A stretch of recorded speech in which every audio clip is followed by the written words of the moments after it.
मेष राशि वाले व्यक्तियों, आपके लिए 5 जनवरी से लेकर के और 11 जनवरी तक का 2026 का ये दूसरा सप्ताह कैसा रहने वाला है, इस वीडियो में विस्तार से आपको बताने जा रहा हूं।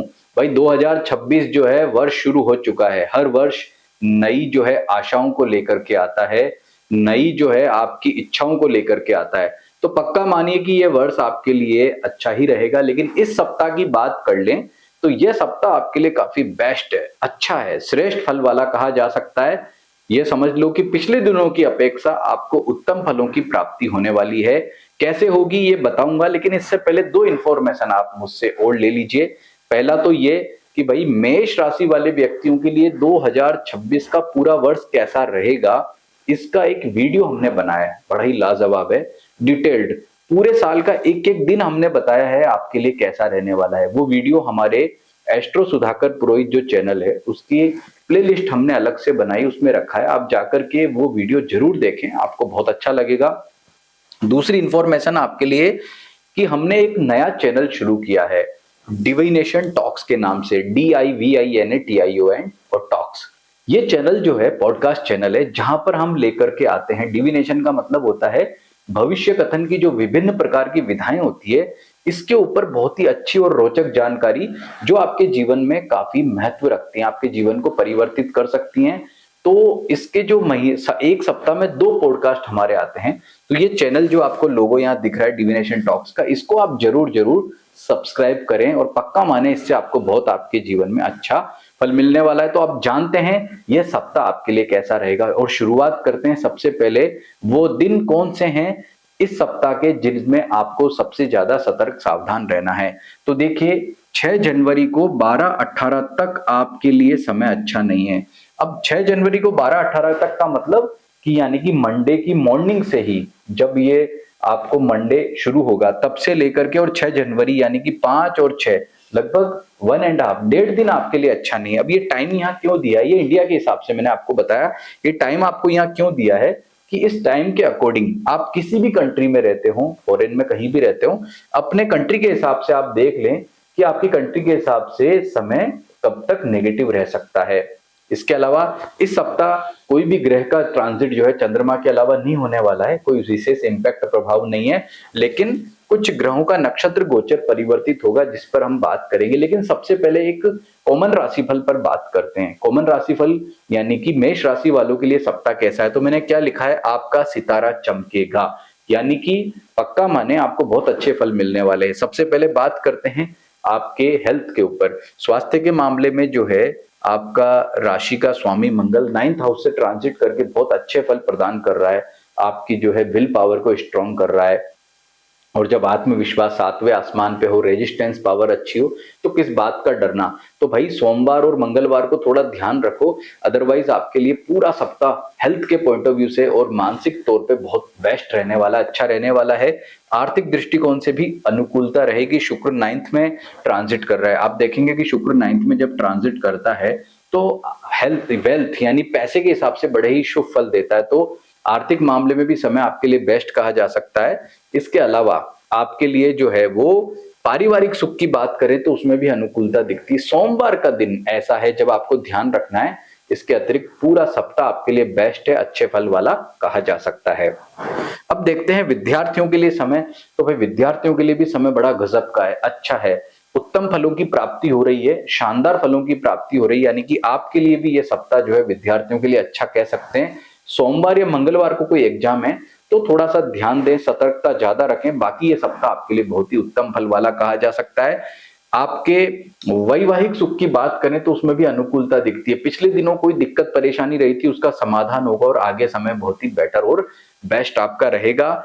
एंड नौकरी पैसा वालों की बात करें तो नौकरी पैसा वालों के लिए जो है थोड़ा उठापटक वाला टाइम रह सकता है। आप काम करते हैं उसमें सतर्कता आपको रखनी जरूरी है। अगर कोई प्रॉब्लम हो भी जाएगी तो ज्यादा दिन नहीं रहेगी, उसका समाधान आपको मिलेगा। लेकिन हाँ, 100% आपके अनुकूल टाइम हो ऐसा जरूरी नहीं है। व्यापारियों के लिए समय उत्तम फल वाला है, श्रेष्ठ फल वाला है। इन्वेस्टमेंट करना चाहते हैं, व्यापार में कोई नया डिसीजन लेना चाहते हैं तो ये सप्ताह आपके लिए उत्तम बेस्ट फल वाला कहा जा सकता है। और भाग्य की बात करें तो भाई भाग्य पूर्ण रूप से आपके साथ नहीं है, लेकिन आपका कर्म, आपके प्रयास वो बहुत ही श्रेष्ठ है, अच्छे कहे जा सकते हैं। तो ये मैंने आपको बताया कॉमन राशिफल। अभी देखिए कॉमन राशिफल जो है ना वो एज इट इज सभी मेष राशि वाले व्यक्तियों पे लागू नहीं होगा, क्योंकि वो दुनिया में करोड़ों हैं, सबका एक जैसा राशिफल नहीं हो सकता है। तो आपको क्या ध्यान देना है, आपको यह देखना है कि आपका नक्षत्र क्या है। जितने भी लोग जो मेष राशि वाले हैं उनका नक्षत्र अश्विनी, भरणी या कृत्तिका में से एक है। यदि आपका अश्विनी नक्षत्र है तो मघा आपका कर्म और मूल आपका भाग्य नक्षत्र है। तो आप क्या देखेंगे कि अश्विनी, मघा या मूल में से अगर कोई ग्रह ट्रांजिट कर रहा है शुभ या अशुभ, तो उसके अनुसार फल कैसे रहेंगे। तो हमने देखा अश्विनी में कोई नक्षत्र ग्रह नहीं है, लेकिन मूल नक्षत्र में बुध ग्रह का ट्रांजिट हो रहा है। और बुध ग्रह का मूल से ट्रांजिट अच्छा है, क्योंकि वो एक शुभ ग्रह है। और मूल में जब वो ट्रांजिट करेगा तो अश्विनी नक्षत्र वालों को वेद करके बहुत ही उत्तम और अच्छे फल प्रदान करेगा। यानी अश्विनी नक्षत्र वालों के लिए ये जो सप्ताह है बुध के दृष्टिकोण से बहुत ही श्रेष्ठ कह सकते हैं। यह आपको विभिन्न प्रकार की समस्याओं से बचाता है, आपकी पराक्रम को अच्छा करता है। अब बात करते हैं भरणी वालों की। तो भरणी का पूर्वा फाल्गुनी कर्म और पूर्वाषाढ़ा भाग्य नक्षत्र है। तो हमने देखा भाई भरणी में कोई ग्रह नहीं है, पूर्वा फाल्गुनी में भी नहीं है, पूर्वा फाल्गुनी में है। पूर्वा फाल्गुनी में केतु का ट्रांजिट है, और केतु का ट्रांजिट जो है वो इतना अच्छा नहीं माना जाता है।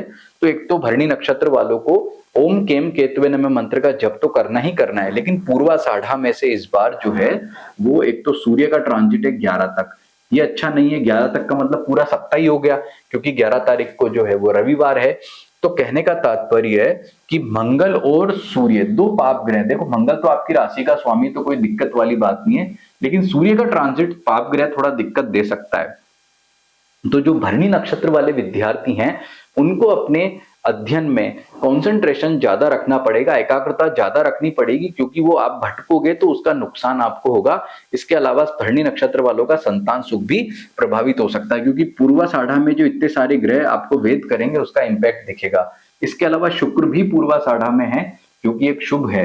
यानी कि पूर्वाषाढ़ा में तो मुझे लगता है इतने इतने सारे ग्रह आ रहे हैं, और बुध भी 6 तारीख के बाद आ जाएगा। चार चार ग्रह मिलकर के पूर्वाषाढ़ा नक्षत्र में आके भरणी को वेद करेंगे। तो भाई भरणी नक्षत्र वालों के लिए वैसे तो टाइम बेटर है, अच्छा है, लेकिन कुछ बातें ध्यान रखनी होंगी। और वो सबसे महत्वपूर्ण क्या है, विद्यार्थी हो तो एकाग्रता रखो पढ़ाई में, और संतान सुख और कॉन्फिडेंस थोड़ा प्रभावित हो सकता है। अब कृत्तिका वालों की बात करें तो कृत्तिका वालों के लिए जो है उत्तरा फाल्गुनी, उत्तराषाढ़ा कर्म और भाग्य नक्षत्र है। तो कृत्तिका में कोई ग्रह ट्रांजिट नहीं कर रहा, उत्तरा फाल्गुनी में नहीं कर रहा, लेकिन उत्तराषाढ़ा में जो है वो ग्रह करेगा ट्रांजिट। कौन सा, 11 के बाद आएंगे सूर्य मंगल, तो 11 के बाद तो अगला सप्ताह बात करेंगे। और शुक्र भी जो है 10 तारीख को उत्तराषाढ़ा में आ रहा है। तो शुक्र जो है एक तरह से 10 तारीख का मतलब शनिवार को आएगा, तो शनिवार को आएगा तो उत्तम फल प्रदान करेगा। लेकिन अगले सप्ताह, ये सप्ताह में जो पूर्वाषाढ़ा को इश्यूज है वही इश्यूज अगले सप्ताह उत्तराषाढ़ा में शिफ्ट होंगे। तो उत्तराषाढ़ा नक्षत्र में जब ये शिफ्ट होंगे तो कृत्तिका नक्षत्र वालों को इससे दिक्कत होगी। तो ये सप्ताह जो है एक तरह से ये मान सकते हैं कि भरणी वालों पर थोड़ा भारी है, अश्विनी वालों का ठीक है, अच्छा कह सकते हैं, और कृत्तिका वालों का ठीक है, सामान्य है। यानी भरणी वालों को ज्यादा सतर्क रहना होगा। ये मैंने नक्षत्र फल आपको बताया। अब हम ये कैसे देखें कि भाई और ज्यादा इसको पर्सनल बनाना है, तो लग्न जरूर देखना चाहिए। राशि तो आपकी मेष है, क्योंकि आपकी जन्म पत्री में मेष राशि में चंद्रमा बैठा है, लेकिन इसको और व्यक्तिगत बनाने के लिए ये देखो आपका लग्न क्या है। देखिए आपके जो सबसे ज्यादा पॉजिटिव ग्रह हैं वो शुक्र मंगल है, यानी कि शुक्र का 9th हाउस से ट्रांजिट बहुत अच्छा है, शुभ है, बहुत उत्तम फल देने वाला रहेगा।